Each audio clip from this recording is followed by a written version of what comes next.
News headline sponsored by तुलसी चा कड़क शुरुआत જ્યાં સફળતા નિશ્ચિત ત્યાં। નમસ્કાર, ન્યૂઝ 18 ગુજરાતીમાં આપનું સ્વાગત છે। હું છું રિંકલ। સમાચારની શરૂઆત કરીએ મહત્વના સમાચાર સાથે। તો રશિયા અને યુક્રેન વચ્ચે તણાવ હવે ચરમસીમાએ પહોંચી ચૂક્યો છે। યુક્રેનના પાટનગર કીવમાં વિસ્ફોટના અહેવાલ જોવા મળી રહ્યા છે। યુક્રેનના પોર્ટ સિટી મારિયુપોલમાં વહેલી સવારે વિસ્ફોટ થયો। યુક્રેનના બે શહેરોમાં વિસ્ફોટની પાછળ રશિયાનો હાથ હોવાનું સામે આવ્યું છે। અલગતાવાદીઓને હુમલામાં યુક્રેનના બે સૈનિકોના મોતના અહેવાલ પણ મળી રહ્યા છે। રશિયાએ ક્રૂઝ મિસાઇલ્સની સાથે યુદ્ધાભ્યાસ શરૂ કરી દીધો છે। અમેરિકાની રશિયાને પરિણામ ભોગવવા માટેની ચેતવણી છે। અમેરિકાએ રશિયાને પોતાનું સૈન્ય પરત ખેંચવા માટે પણ કહી દીધું છે। યુએન સુરક્ષા પરિષદે આપાતકાલીન બેઠક બોલાવી દીધી છે।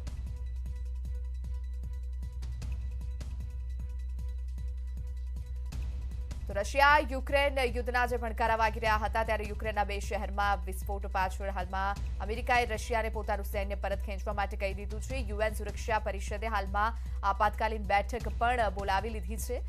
યુક્રેનના પાટનગર કીવમાં વિસ્ફોટના અહેવાલ હાલમાં મળી રહ્યા છે। ત્યારે આ વિસ્ફોટ પાછળ રશિયા છે કે શું તે વાત પણ હાલમાં સામે આવી રહી છે। કીવમાં વિસ્ફોટના અહેવાલ મળ્યા છે ત્યારે યુક્રેનના પોર્ટ સિટીમાં પણ વિસ્ફોટના અહેવાલ બે શહેરોમાં જે વિસ્ફોટ થયા છે તે પાછળ શું રશિયા છે તે સવાલ હાલમાં ઊભો થઈ રહ્યો છે। કારણ કે યુક્રેન રશિયા વચ્ચેના જે યુદ્ધના એંધાણ છેલ્લા ઘણા દિવસોથી આપણે સૌ કોઈ સાંભળી રહ્યા છીએ તે બાદ આજે વિસ્ફોટની શરૂઆત થઈ ચૂકી છે। રશિયાએ ક્રૂઝ મિસાઇલ્સની સાથે યુદ્ધાભ્યાસને શરૂ કરી દીધું છે। અમેરિકાની રશિયાને પરિણામ ભોગવવા માટેની ચેતવણી પણ સામે આવી છે। અમેરિકાએ રશિયાને સેનાને પરત ખેંચવા માટે પણ સૂચના આપી દીધી છે। અમેરિકાની રશિયાને પરિણામ ભોગવવા માટેની આ પ્રકારની ચેતવણી પણ છે અને સૈન્ય પરત ખેંચવા માટે પણ કહેવામાં આવ્યું છે। તો આ તરફ યુએન સુરક્ષા પરિષદે આપાતકાલીન બેઠક પણ બોલાવી દીધી છે। તો રશિયા યુક્રેન વચ્ચે જે તણાવ ચાલી રહ્યો હતો છેલ્લા ઘણા દિવસોથી આપણે સાંભળી રહ્યા છીએ કે રશિયા અને યુક્રેન વચ્ચે યુદ્ધ થશે ત્યારે રશિયા યુક્રેન વચ્ચેનો જે તણાવ છે એ હવે ચરમસીમાએ પહોંચી ચૂક્યો છે। યુક્રેનના પાટનગર કીવમાં વિસ્ફોટના અહેવાલો હાલમાં મળી રહ્યા છે। યુક્રેનના પોર્ટ સિટી મારિયુપોલમાં વહેલી સવારે જ વિસ્ફોટ થયો છે અને યુક્રેનના જે બે શહેરો છે તેમાં વિસ્ફોટ પાછળ રશિયાનો હાથ હોવાની અટકળો હાલમાં વહેતી થઈ છે। અલગતાવાદીઓના હુમલામાં યુક્રેનના હાલમાં અમેરિકાની રશિયાને પણ પરિણામ ભોગવવા માટેની ચેતવણી પણ છે। અમેરિકાએ રશિયાને પોતાનું સૈન્ય પરત ખેંચવા માટે પણ કહી દીધું છે ત્યારે યુએન સુરક્ષા પરિષદે એક આપાતકાલીન બેઠક પણ બોલાવી લીધી છે। રશિયાએ યુદ્ધાભ્યાસની શરૂઆત કરી દીધી છે। રશિયા યુક્રેન વચ્ચે હવે એલાને જંગ થઈ ચૂક્યું છે। યુક્રેનના બે શહેરોમાં જે વિસ્ફોટ થયો છે તે પાછળ રશિયાનો હાથ હોય તેવી અટકળો હાલમાં વહેતી થઈ છે। રશિયા યુક્રેન વચ્ચેનો જે તણાવ છે એ ચરમસીમાએ પહોંચી ગયો છે।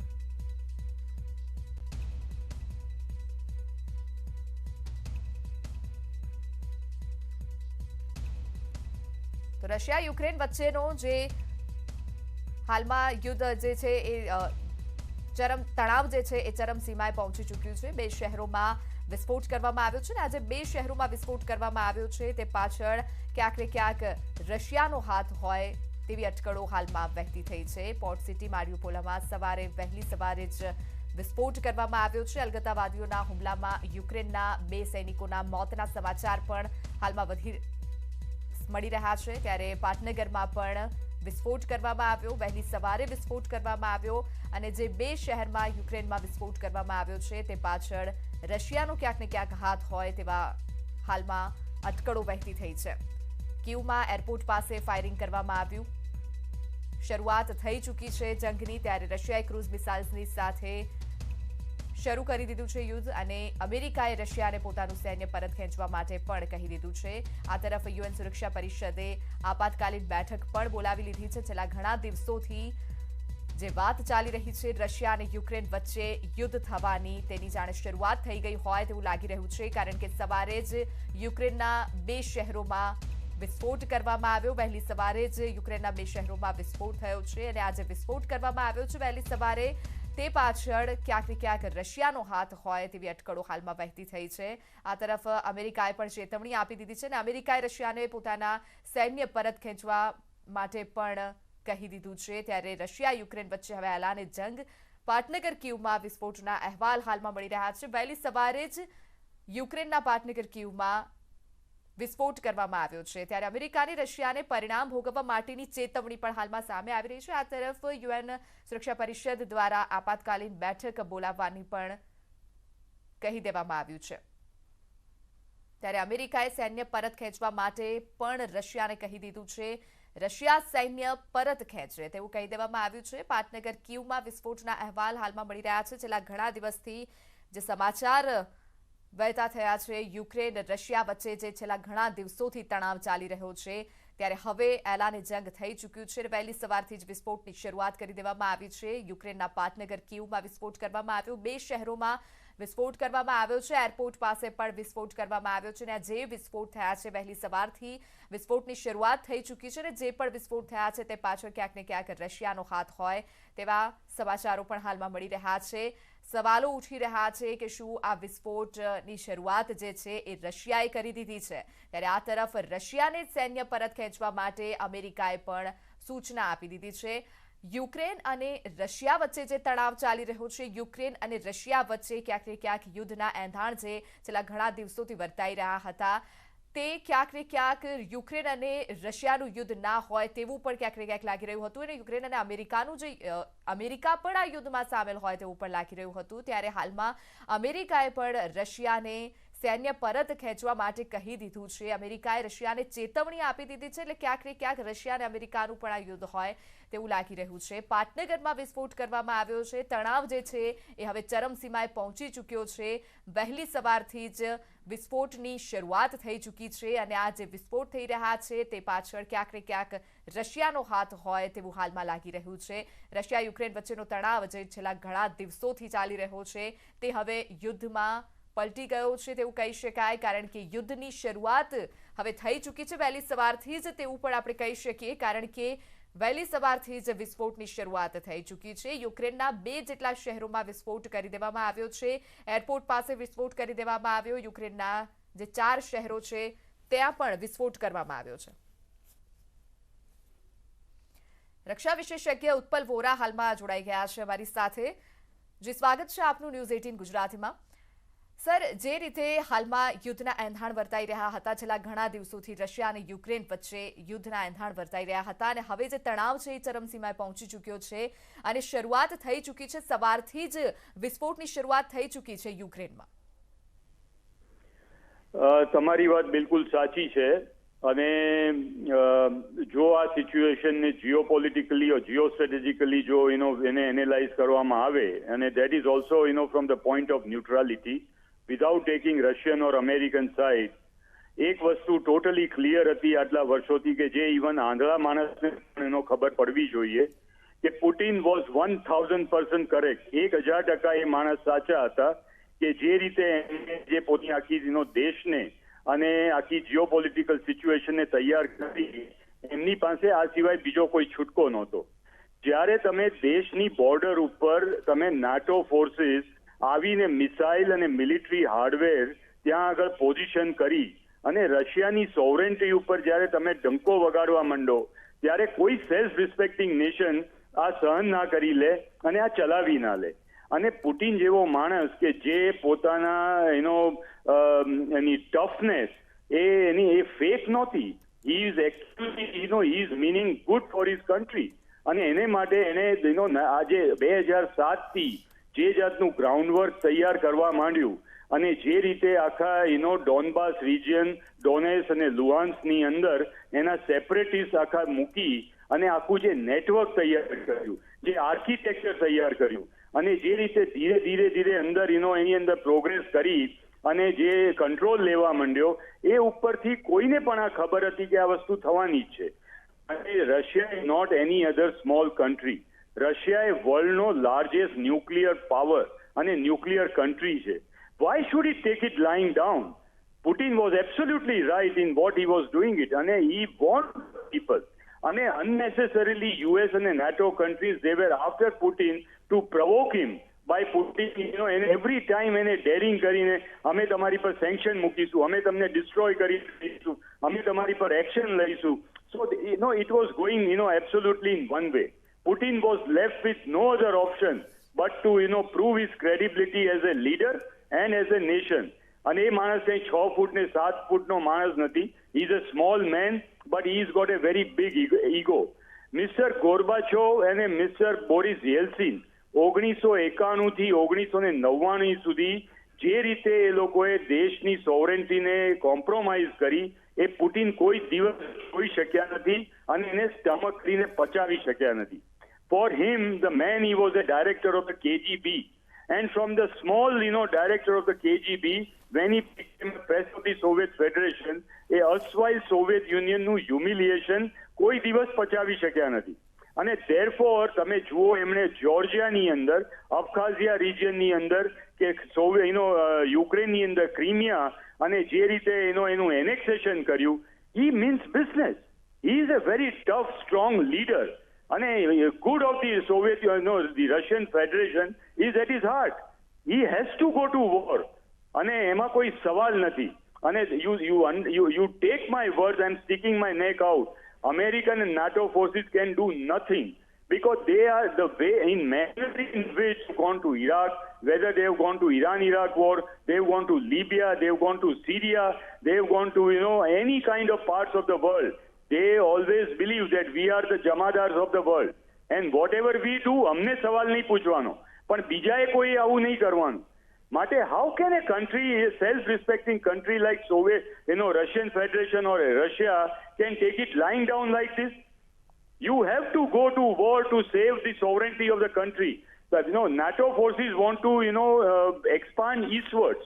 અને જેટલા બારે બાર જે પહેલા વોર્સો પેક કન્ટ્રીઝના જે એના જે સ્ટેટ્સ હતા, એક પછી એક એને ગેલઅપ કરીને ખાવા માંડ્યા અને ત્યાં પોતાના નાટો સૈન્ય અને નાટો મિલિટરી હાર્ડવેર પોઝિશન કરવા માંડ્યા. રશિયાની સોવરેન્ટી દરેક બાજુથી થ્રેટન કરવા માંડી. They have started encircling Russia from all points of view. Why would Putin, accept to this reality of life? અને ગઈકાલે 24 કલાક પહેલા એને પાણી પહેલા પાળ બાંધી અને look at the statement he has issued. World was blind and they were not understanding the Putin and his way of functioning. He very clearly, issued a statement as the president of the Soviet Federation that the security interest and the safety interest of the Russia and Russian people are not negotiable. Please, understand these words. And he has lived up to his words. Today also he has told the same thing, that whenever you do and when you march into Iraq, and what was the pretext of, you marching into Iraq? That Iraq is having the weapons of mass destruction. And at the highest level, you fooled the world by telling that, we have very credible intelligence that, Iraq and Saddam Hussein, they are harboring weapons of mass destruction. Where was the weapons of mass destruction after you unseated, Saddam Hussein? And therefore you are lying to the world. Whereas I am doing for the betterment of my people. જી આભાર અમારી સાથે જોડાવા બદલ. સમાચારોમાં અત્યારે સમય થયો છે એક વિરામ.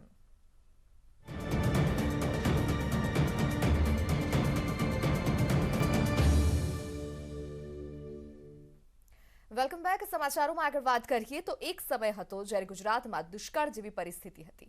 પીવાના પાણીની સાથે ગુજરાત તરસતું હતું, પરંતુ 2001માં ગુજરાતના વિકાસની ધુરા સંભાળતા જ ગુજરાતના તત્કાલીન મુખ્યમંત્રી અને દેશના વર્તમાન પ્રધાનમંત્રી નરેન્દ્ર મોદીએ લાંબા ગાળાના દૂરંદેશી આયોજન માટે પાણીદાર નિર્ણયો લીધા.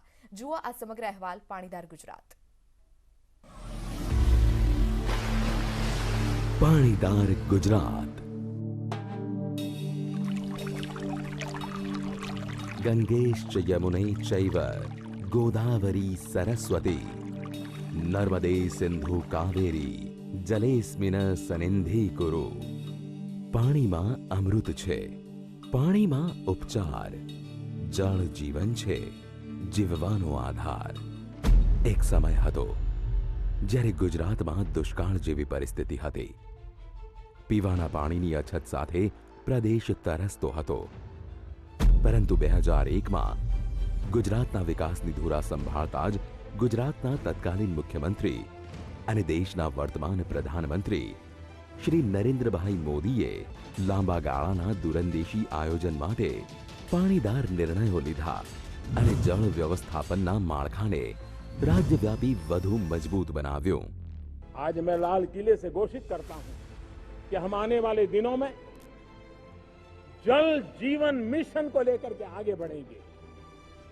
ये जल जीवन मिशन, इसके लिए करीब केंद्र और राज्य साथ मिलकर के काम करेंगे और आने वाले वर्षों में 3.5 लाख करोड़ रुपए से भी ज्यादा रकम इस जल जीवन मिशन के लिए खर्च करने का हमने संकल्प किया.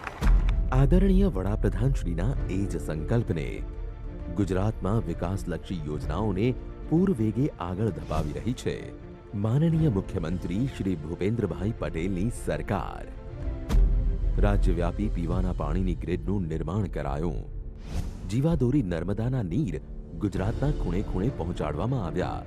13,874 ગામો માટે જૂથ યોજનાઓ, ગામોની આંતરિક યોજનાઓ, જેનાથી 89.90% વસ્તી નળથી જળ મેળવે છે. એટલું જ નહીં, યોગ્ય વ્યવસ્થાપન માટે પાણી સમિતિની ગામે ગામ રચના કરાઈ છે. એટલે કે ગામે ગામનું પાણીનું વ્યવસ્થાપન. આ જ વિકાસની ગાથાને હજુ આગળ વધારવા સજ્જ બની છે શ્રી ભૂપેન્દ્રભાઈ પટેલના નેતૃત્વવાળી ગુજરાત સરકાર. વર્ષ 2022 સુધીમાં 100% ઘરોમાં શુદ્ધ પાણી લોકોના પાણીયારે પહોંચાડવાનો સંકલ્પ થશે સિદ્ધ. કોરોના કાળમાં લોકડાઉન અને અન્ય પ્રતિબંધોની પરિસ્થિતિમાં પણ પરિશ્રમ અહીં અડીખમ હતો. કોરોનાની સ્થિતિ હોવા છતાં અંદાજે રૂપિયા 6,995.14 કરોડની યોજનાઓ મંજૂર કરી તથા અંદાજે રૂપિયા 9,794.68 કરોડની નવી યોજનાઓના વર્ક ઓર્ડર આપી દીધા છે. ગુજરાતમાં ગ્રામીણ વિસ્તારોના અંદાજે 91.77 લાખ ઘરો પૈકી 82 લાખ ઘરોમાં નળ જોડાણના કાર્યો પૂર્ણ કર્યા, જે પૈકી 5.35 લાખ ઘરોમાં નળ જોડાણના કાર્યો ચાલુ વર્ષે પૂર્ણ કરવામાં આવેલ છે, તો 6 લાખ ઘરોમાં કામગીરી પ્રગતિમાં છે, જ્યારે 79,000 ઘરોની કામગીરી ટેન્ડર તેમજ સર્વેની પ્રક્રિયા હેઠળ છે. આમ ગુજરાત સરકાર દ્વારા વિકાસની અવિરત ગાથા ચાલુ જ છે. આમ ગુજરાતમાં જોઈએ તો ઉત્તર ગુજરાતમાં રૂપિયા 1,730.60 કરોડની 26 યોજનાઓ, મધ્ય ગુજરાતમાં રૂપિયા 3,765.53 કરોડની 78 યોજનાઓ, કચ્છમાં રૂપિયા 214.77 કરોડની 10 યોજનાઓ, સૌરાષ્ટ્રમાં રૂપિયા 958.29 કરોડની 43 યોજનાઓ, દક્ષિણ ગુજરાતમાં રૂપિયા 3,125.49 કરોડની 50 યોજનાઓના કાર્યો પ્રગતિ હેઠળ છે. રાજ્યની પીવાના પાણીની યોજનાઓને અન્ય વૈકલ્પિક સ્ત્રોત દ્વારા જળ સલામતી અને વધુ સુદૃઢ બનાવવા માટે દરિયાના ખારા પાણીને મીઠું બનાવવાની પ્રક્રિયા હાથ ધરવામાં આવી છે, જેના ભાગરૂપે ડિસેલિનેશન પ્લાન્ટનું આયોજન કરવામાં આવેલ છે. આયોજનના ભાગરૂપે તારીખ 15 ડિસેમ્બર 2020ના રોજ પ્રધાનમંત્રી શ્રી નરેન્દ્રભાઈ મોદી દ્વારા માંડવી ખાતે 10 કરોડ લીટર ક્ષમતાના ડિસેલિનેશન પ્લાન્ટનું ખાતમુહૂર્ત કરવામાં આવ્યું, જ્યારે દહેજ ખાતે 10 કરોડ લીટર ક્ષમતાના કામો પ્રગતિમાં છે, તો દેવભૂમિ દ્વારકા ખાતે 7 કરોડ લીટર, ભાવનગરના ઘોઘા ખાતે 7 કરોડ લીટર અને ગીર સોમનાથ પાસે વડોદરા ઝાલા ખાતે 3 કરોડ લીટર ક્ષમતાના ડિસેલિનેશન પ્લાન્ટના કામો ટૂંક સમયમાં ચાલુ થનાર છે. આ ઉપરાંત ઘર વપરાશનું ખરાબ પાણી શુદ્ધ કરી ખેતી અને ઔદ્યોગિક વપરાશ માટે ટ્રીટેડ વેસ્ટ વોટર પોલિસી અંતર્ગત રાજ્યના 70 કરોડ લીટર જેટલા ફ્રેશ વોટરની બચત થશે અને આ ટ્રીટેડ વેસ્ટ વોટરનો પુનઃ ઉપયોગ ખેતી અને ઉદ્યોગો માટે કરી શકાશે. જ્યાં ભાગીદારી મજબૂત હોય ત્યાં જીત નક્કી હોય છે અને એમાંય જ્યાં ઇરાદા બુલંદ હોય તો વાત જ શું પૂછવી. જળ ક્ષેત્રે આત્મનિર્ભર બનવું છે. ગામે ગામ ફ્લોરાઇડ અને આર્સેનિકને ભૂતકાળ બનાવ્યા પછી હવે વારો નાઇટ્રેટ અને TDSને પણ કાયમ માટે જાકારો આપવાનો છે. આવો જળ વ્યવસ્થાપનને મજબૂત બનાવીએ, આવનારી પેઢી માટે પાણીદાર માળખું બનાવીએ, તમામને પાણી માટે આત્મનિર્ભર કરીએ. 2022 સુધીમાં 100% નળથી જળની જ્વલંત સિદ્ધિ સર કરીએ. સાથે મળીને એવા શિખર પર પહોંચીએ કે જ્યાંથી આખા ભારત વર્ષને અનોખું ઉદાહરણ પૂરું પાડીએ. ગુજરાતના દરેક ઘરના પાણિયારા, પાણીદાર, જીવન સમા જળનો સમૃદ્ધ સાક્ષાત્કાર.